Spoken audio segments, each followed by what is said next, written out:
تبارك الذي جعل في السماء بروجا وجعل فيها سراجا وقمرا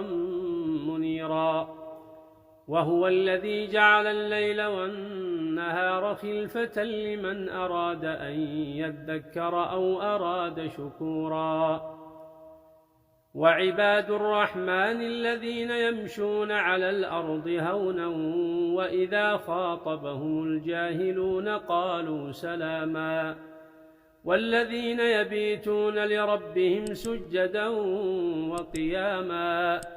والذين يقولون ربنا اصرف عنا عذاب جهنم إن عذابها كان غراما إنها ساءت مستقرا ومقاما والذين إذا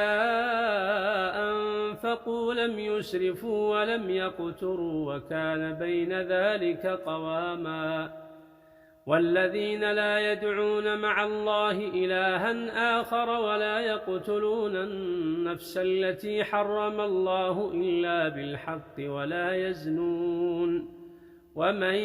يفعل ذلك يلقى أثاما يضاعف له العذاب يوم القيامة ويخلد فيه مهانا إلا من تاب وآمن وعمل عملا صالحا فأولئك يبدل الله سيئاتهم حسنات وكان الله غفورا رحيما ومن تاب وعمل صالحا فإنه يتوب إلى الله متابا والذين لا يشهدون الزور وإذا مروا باللغو مروا كراما والذين إذا ذكروا بآيات ربهم لم يخروا عليها صما وعميانا والذين يقولون ربنا هب لنا من أزواجنا وذرياتنا قرة أعين وجعلنا للمتقين إماما أولئك يجزون الغرفة بما صبروا ويلقون فيها تحية وسلاما خالدين فيها